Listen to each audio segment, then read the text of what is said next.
Sunita madam, हजुरलाई पहिलो कुरा बधाई छ। धन्यवाद। हजुर एलआइसीमा एकदम न्युली जोइन हुनुहुन्छ होइन।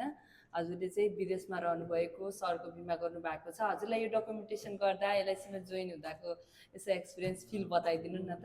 एलआइसीमा चाहिँ अब डकुमेन्टहरू कलेक्ट गर्दा एकदमै सजिलो भयो मलाई होइन।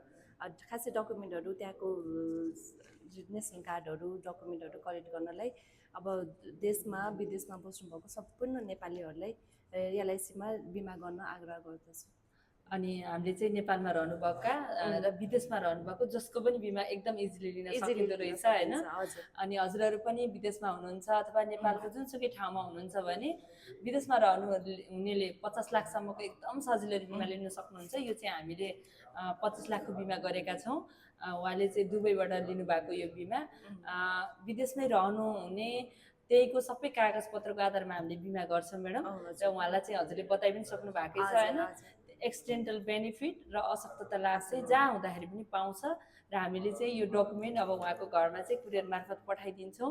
हजुरहरूले यदि घरमै कोही परिवारलाई भेटेर दिन भन्नुहुन्छ भने हामीले त्यो पनि उपलब्ध गराउँछौँ। र हामीले चाहिँ कुरियर मार्फत हजुरहरूको घरमै डकुमेन्ट पठाउँछौँ। या चाहिँ हजुरले राख्न भन्नुहुन्छ भने हामीले आफ्नो सुरक्षित साथ डकुमेन्ट राखिदिन्छौँ। हजुर नेपाल आएको बेला रिसिभ पनि गर्न सक्नुहुन्छ। र हजुरलाई धेरै बधाई छ।